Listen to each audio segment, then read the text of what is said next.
18 నెలల పాలనలో నువ్వు ప్రజలకు ఇచ్చిన ఒక్క హామీ కూడా నెరవేర్చలేదు.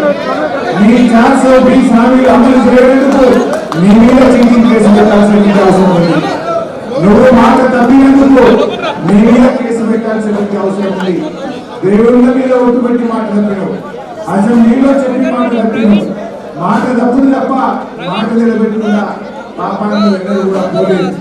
కేటీఆర్ గారు ఈ రాష్ట్రం యొక్క గౌరవాన్ని పెంచే విధంగా మొత్తం ఇండియాలో అనేక రాష్ట్రాలు మాకు ఈ కార్ రేసింగ్ కావాలంటే మాకు కావాలని పోటీ పెడితే తన శక్తి యుక్తులను ఉపయోగించి హైదరాబాద్ కు ఈ కార్ రేసింగ్ తెచ్చి మన రాష్ట్రం యొక్క గౌరవాన్ని అంతర్జాతీయ స్థాయిలో రేవంత్ రెడ్డి నువ్వు ఎవరు నిర్వహించను అన్నా, ఎవరు ఏ రాష్ట్రం కూడా అడ్డాల పోటీలు నిర్వహించము అన్నారు. ఎవరు మాకొద్దన్నారు, ఎవరు మాకొద్దన్న అడ్డాల పోటీలు ఈ రాష్ట్రానికి తెచ్చి ప్రపంచం ముందు రాష్ట్ర పరువు తీసిన రేవంత్ రెడ్డి. ఇవాళ ఈ దేశ పరువు, ఈ రాష్ట్ర పరువు మంట కలిపిడు రేవంత్ రెడ్డి. ఇలా అందరూ కావాలన్న ఈ కార్ రేసింగ్ ను పోటీలో మన రాష్ట్రానికి తెచ్చి మన గౌరవాన్ని తెచ్చింది కేటీఆర్ గారు అయితే, ఎవరు వద్దన్నటువంటి అందాల పోటీలు నిర్వహించి ఈ రాష్ట్రాన్ని అప్రతిష్ట పాల్చేసిన చరిత్ర రేవంత్ రెడ్డి ప్రభుత్వం. ఇలా మీరు చూస్తున్నారు. ఎందుకు పిలిచారు? ఆల్రెడీ కేటీఆర్ గారు అన్ని విషయాలు చెప్పారు. కేవలం డైవర్షన్ పాలిటిక్స్. రేపేదో స్థానిక సంస్థల ఎన్నికలకు పోవాలి కనుక కేటీఆర్ గారిని ఇబ్బంది పెట్టు, బీఆర్ఎస్ కుటుంబ సభ్యులను, మా ఎమ్మెల్యేలను, మా కార్యకర్తలను, మా సోషల్ మీడియా యాక్టివిస్టుల మీద కేసులు పెట్టి ఆయన ఏదో అటెన్షన్ డైవర్షన్ చేద్దాం అనుకుంటున్నారు. కుల్లా ఉన్నది. రాష్ట్ర ప్రభుత్వ ఖజానా నుంచి ఆ కంపెనీ అకౌంట్ లోకే పోయింది. ₹1 ఇటుపోలే, ₹1 అటుపోలే, ₹1 ఇంకెక్కడికి పక్కదారి పట్టలేదు. అందులో కేసే లేదు. కేవలం ఏంటంటే ఏదో రకంగా ప్రజల్ని మభ్యపెట్టాలని చిల్లర రాజకీయాలకు పాల్పడుతున్నారు. ఎంత దుర్మార్గంగా తయారైపోయిందంటే తుమ్మితే కేసే, దగ్గితే కేసే, పిండితే కూడా కేసే పెట్టాలి. ఇంత చిల్లర రాజకీయం చేస్తుంది. అరే నువ్వు చేసిన తప్పులను ఎత్తి చూపితే, నువ్వు నీ ప్రభుత్వం చేస్తున్న కమిషన్లు ఎత్తి చూపితే, నీ యొక్క అరాచకాలను ఎత్తి చూపితే, నీ లగచర్ల కేసులు ఎత్తి చూపు, లగచర్లలో గిరిజన రైతులకు బేడీలు వేస్తే దాన్ని ప్రశ్నిస్తే ఇవాళ కేటీఆర్ గారి మీద కేసులు పెడుతున్నావు. బిడ్డ నువ్వు ఎన్ని కేసులు పెట్టినా కేటీఆర్ గారు ఒక వ్యక్తి కాదు, ఆయన ఒక శక్తి అని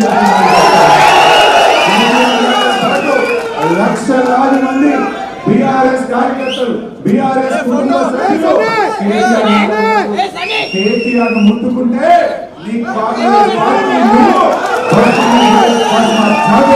హెచ్చరిస్తూ నేను ఇంకెక్కువ టైం తీసుకోకుండా గౌరవనీయులు కేటీఆర్ గారిని మాట్లాడాల్సిందిగా కోరుతున్నాను. జై తెలంగాణ. గౌరవనీయులు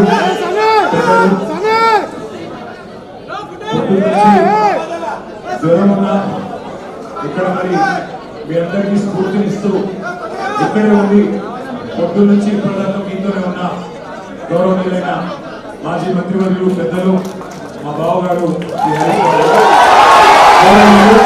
శాసన మండలిలో ప్రతిపక్ష నాయకులు పెద్దలు మాన్యులు నరసింహాచారి గారు, గౌరవనీయులైన ఎమ్మెల్యేలు, గౌరవనీయులైన ఎమ్మెల్సీలు, గౌరవ ఎంపీలు, అదేవిధంగా గౌరవనీయులైన వివిధ నియోజకవర్గాల ఇన్ఛార్జీలు, అదేవిధంగా ఈరోజు మరి చాలా చాలా ప్రాంతాల నుంచి తరలి వచ్చిన మా అన్నదమ్ములకు, మా ఆడపిల్లలకు, అందరికీ, సిరిసిల్ల నుంచి కూడా వచ్చిన మా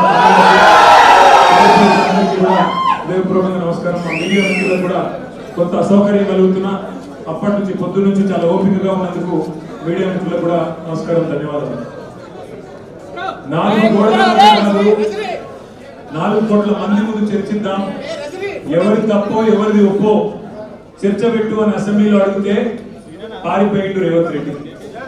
ఈ ఫార్ములా ఈ కార్ రేసింగ్ మీద నేనేదో తప్పు చేసిన అంటున్నావు కదా, కేసీఆర్ ప్రభుత్వం ఏదో తప్పు చేసింది అంటున్నావు కదా, దమ్ముంటే అసెంబ్లీలో చర్చ పెట్టు అని అసెంబ్లీలో కూడా పట్టుబట్టినాం, పారిపోయింది. 4 కోట్ల మందిని ఎందుకయ్యా 4 కోట్ల మంది ముందు మాట్లాడదామంటే పారిపోయింది. పోనీ ఇట్లా కాదు, ఈ బదనాం క్యాంపెయిన్ ఇంకెన్ని రోజులు నడుపుతావు, ఈ దేశంలో ఏ రాజకీయ నాయకుడు అన్న విధంగా నేను అంటున్నా, నువ్వు ముందుకు రా, నేను తప్పు చేయలేదు, నిజాయితీకి ధైర్యం ఎక్కువ కాబట్టి అవసరమైతే లైట్ డిటెక్టర్ పరీక్ష తీసుకుంటా, నువ్వు కూడా రా. పక్క లేడు పారిపోయాడు, అయినా మళ్ళీ పిలిచి మళ్ళా ఈరోజు పిలిస్తే మళ్ళా పోయినాం. ఎందుకంటే చట్టాన్ని గౌరవించే వ్యక్తులుగా, న్యాయస్థానాల మీద నమ్మకం ఉన్న వ్యక్తులుగా నువ్వు ఎన్నిసార్లు పిలిస్తే అన్నిసార్లు వస్తా అని చెప్పిన